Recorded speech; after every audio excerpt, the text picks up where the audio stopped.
Hello, beautiful friends. Let's get settled in. Let's get a little bit cozy. I want you to just take a deep breath because we are going to sail into the Gemini New Moon on May 30th. And this is the new moon that essentially closes out eclipse season. It's going to be the new moon that is going to help us to anchor in and understand whatever we've just moved through during this last moon cycle as we moved through the Taurus solar eclipse and then the total lunar eclipse in Scorpio. This new moon is going to be a really wonderful bridge to kind of help us integrate, incorporate, get curious. There's a lot of very playful, expansive energy getting lit up during this new moon, and it has such a different energy than what we were working with the two eclipses that we were having in this past Taurus season. Of course, that axis is getting lit up right now with the North Node in Taurus and the South Node in Scorpio, and the eclipse is happening in those signs. And those signs are so much about how we are changing and shifting shape and what we are letting go of, healing trauma, healing from our old haunted houses that are in our minds, healing from things that have kind of held us for a long time and opening up. So those themes go pretty deep during those eclipses in those signs.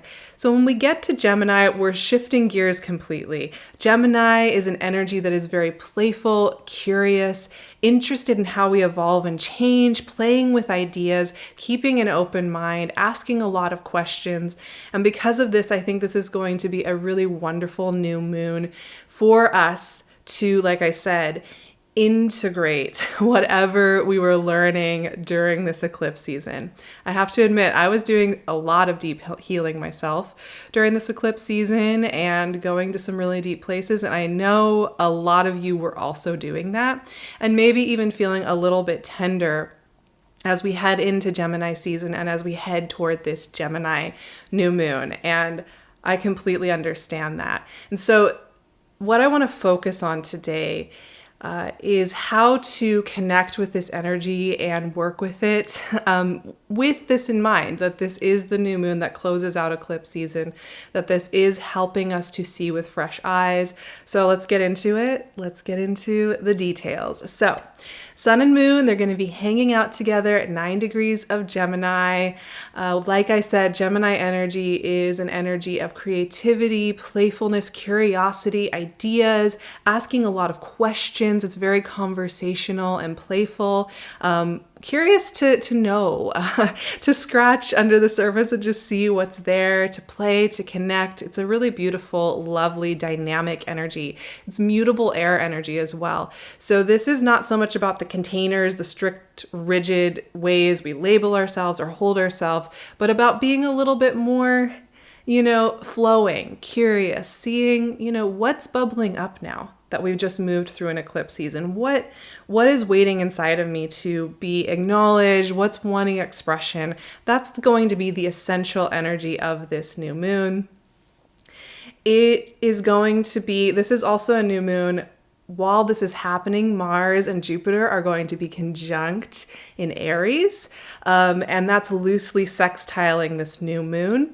So Mars and Jupiter are also very invested in seeing what happens next. They are very much about, let's just go and try it and see what happens, especially in a sign like Aries, which is so much about initiating and beginning. And this nice sextile with the new moon means this is the dominant energy for this new moon is curiosity and play.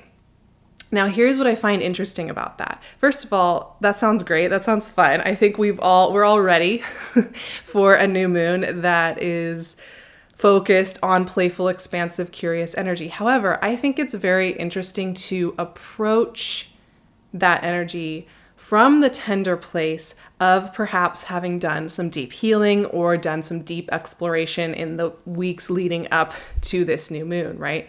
Because how do you just shift from doing all this deep work to just light and playful and fun? And I think this new moon is going to help us bridge that gap a little bit and also understand that these two things, it's not a dichotomy. They're not separate. They actually work very, very well together. One of the goals, I think, of this new moon is going to be to gently open ourselves to the happy tingles that want to move through our bodies from the little things that are all around us. So that's the first thing I want to say about this new moon.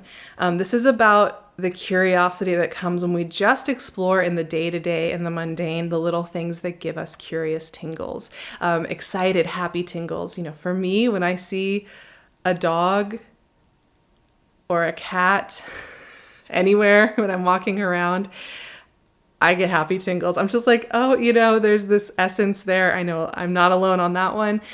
Sometimes when I look at like certain art or read certain poetry or taste a certain food, just like the freshness of the first sip of coffee, I will get happy tingles. So this is a new moon that's bringing us back to basics in some ways about like what brings you happy tingles, and are you allowed to just kind of invest a little bit more focused, almost hunter-gatherer energy around gathering up these moments of happy tingling. It doesn't mean, like that you have to forget any of the deep healing you're doing or any of the deep questions that we have as human beings, but what it does invite in is a little bit of curious play, and that is part of what this new moon is all about.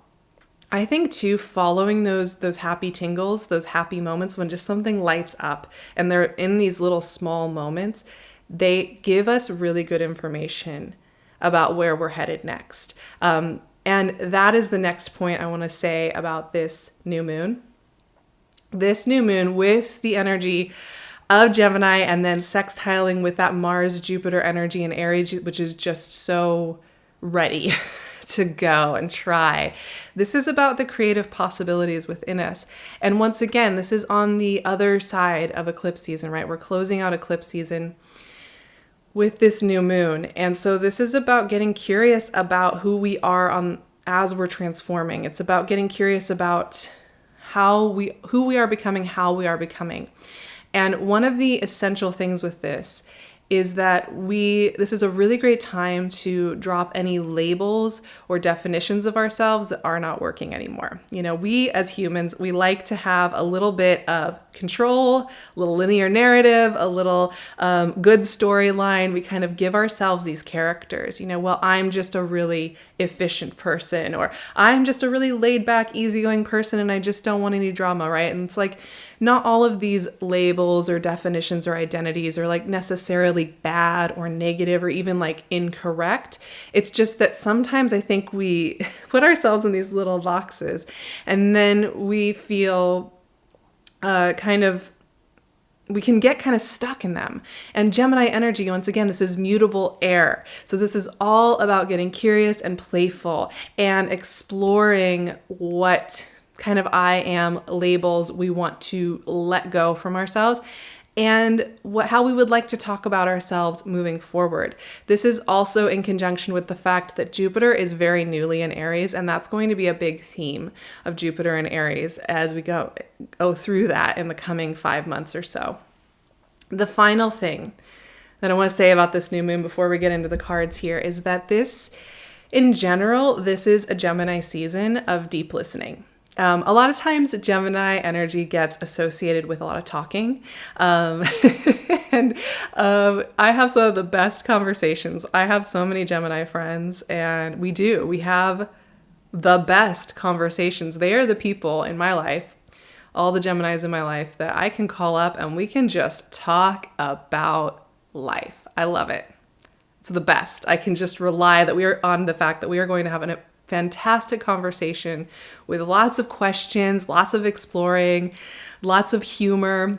And that is such a key element of Gemini energy, the talking, the communicating.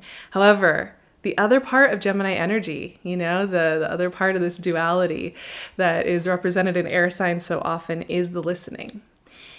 And for me, I think one of the most useful ways to approach this new moon, as it is post-eclipse season, it is during Mercury retrograde, it is in a time of integration. One of the things that comes to mind for me is just listening in, just seeing what information wants to float to the surface from whatever came up for you during April and May. Whatever came up for you during eclipse season, even I would say this first 5 months of the year. This is a great new moon where you can just, oh, a card already wanted to come out. I was just getting warmed up and it was the 9 of Cups. Tingles of happiness. Yes. This is just a really, really wonderful moon to, you can just like ask questions to the universe, ask questions to yourself, and not have to worry about filling in all the gaps and just leave a quiet space and see what wants to come through.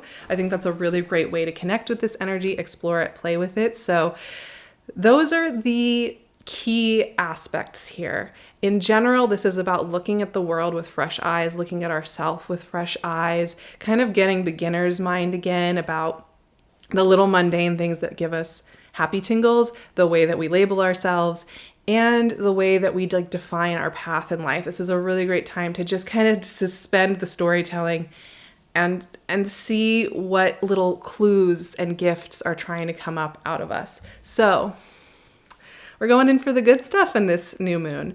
9 of Cups. You know, the message for me here is like you're allowed to sometimes just be where you are.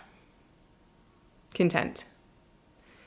Maybe, you know, maybe you don't have everything squared away in life, right? Maybe there's a big grief that you're processing or a big unknown that just keeps looming, you know, it just is not getting sorted out.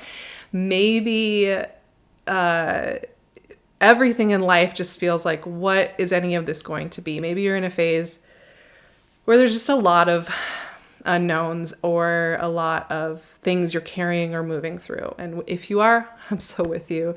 We'll have more chats about that for sure around here, because that's one of my favorite things to explore and sit with others around, because it's such an integral part of our lives, those very confusing seasons of life.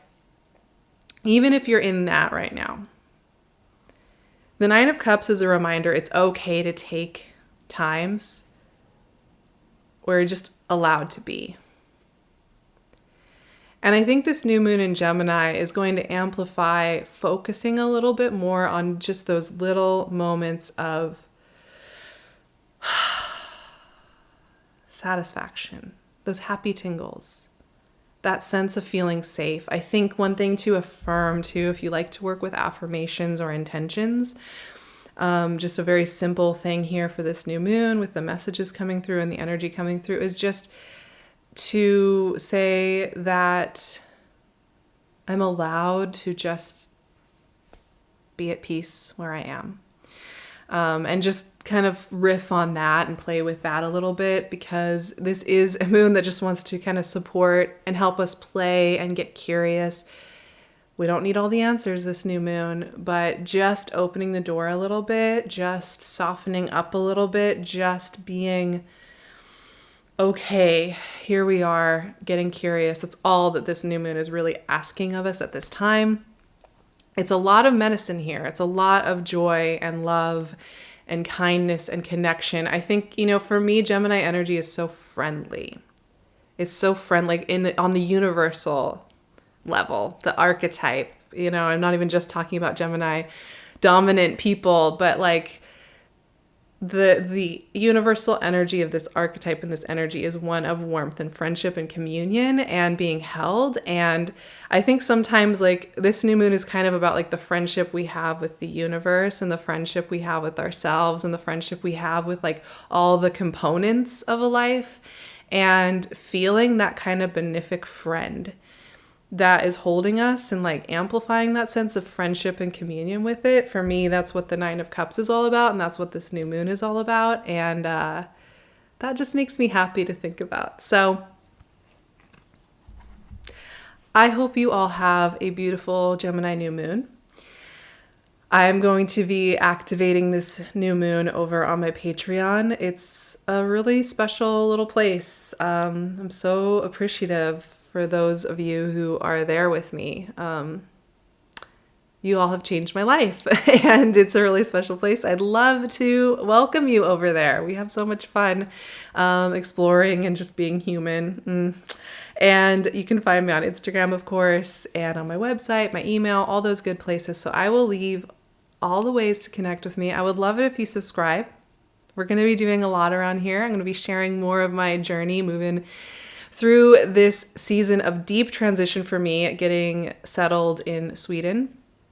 It is a very deep and powerful year for me, and there are really, really good days of high energy and excitement and joy, and there are days of deep processing. So I am going to be welcoming you on that journey around here, so I'd love it if you stuck around and wanted to see more of that unfolding, that very, very human space blob unfolding. I'd love to see you here, and I will talk to you also very soon. The next moon we have coming up is the Sagittarius full moon, and I am such a fan. So I will see you there for that one. Have a beautiful new moon, my friends.